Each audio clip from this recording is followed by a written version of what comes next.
Ieri a Palazzo Chigi c'erano anche 3 avvocati agrigentini impegnati nella lotta alla tutela dei diritti umani per ascoltare la deposizione del Presidente del Consiglio e dimissionario Giuseppe Conte su eventuali profili di responsabilità penale dell'onorevole Matteo Salvini, ministro degli Interni, nel luglio del 2019 per presunto sequestro di persona aggravato dei 135 migranti della Gregoretti. Il processo, ricordiamo, ha visto Legambiente costituirsi parte civile. Fanno parte del collegio difensivo infatti gli avvocati Daniela Ciancimino del Foro di Agrigento, Giuseppe Noara e Linda Ardizzone di Agrigento il primo, di Menfi la seconda, con alle spalle già diverse esperienze in diritto internazionale e status giuridico dei rifugiati. Siamo molto felici di questa grande opportunità professionale e grati all'avvocato Ciancimino, confermano congiuntamente gli avvocati Nuara e Ardizzone. Ascoltiamo Daniela Ciancimino.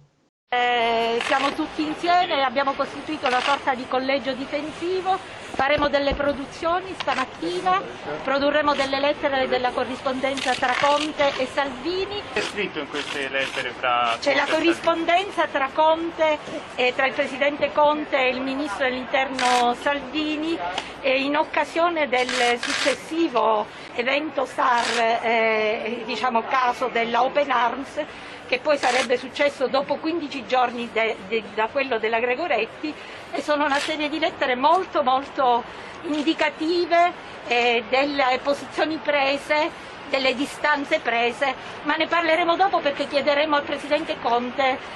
di spiegarci anche lui, al di là del testo letterale delle parole, il senso della posizione che lui aveva preso, se c'erano delle distanze, se c'erano delle convergenze, e nell'interesse delle parti civili che noi rappresentiamo, anche perché in questo processo dove l'accusa non c'è, il pubblico ministero non c'è, nel senso che già ha espresso una posizione